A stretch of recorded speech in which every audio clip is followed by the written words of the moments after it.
તાપી જિલ્લાના નિઝર અને કુકરમુંડા તાલુકામાં આ વર્ષે પણ ગણેશ ઉત્સવની ધામધૂમપૂર્વક ઉજવણી કરવામાં આવી। બંને તાલુકામાં ઠેર ઠેર જાહેર સ્થળોએ અનેક ગણેશ મંડળો દ્વારા ભગવાન ગણેશજીની સુંદર પ્રતિમાઓ સ્થાપિત કરવામાં આવી છે।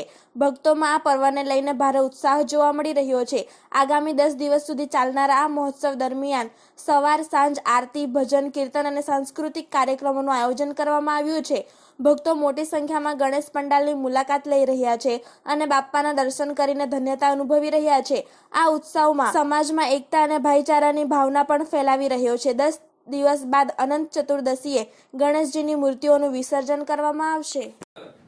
તાપી જિલ્લાના નિઝર અને કુકરમુંડા તાલુકામાં ગણપતિ દાદાના આગમન સાથે જો કે અહીં સ્થાપના થઈ ચૂકી છે તે આપણે ગ્રાઉન્ડ રિપોર્ટ તસવીરમાં જોઈ રહ્યા છે।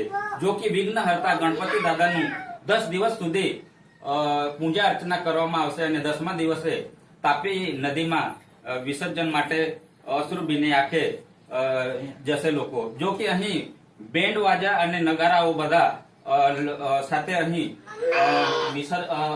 સ્થાપના થઈ ચૂકી છે ગણપતિ દાદાનું તે આપણે અહીં ગ્રાઉન્ડ રિપોર્ટ તસવીરમાં જોઈ રહ્યા છે। રિપોર્ટર કુંવરસિંહ નાઈક, તાપી સ્વરાજ ન્યૂઝ, નિઝર કુકરમુંડા।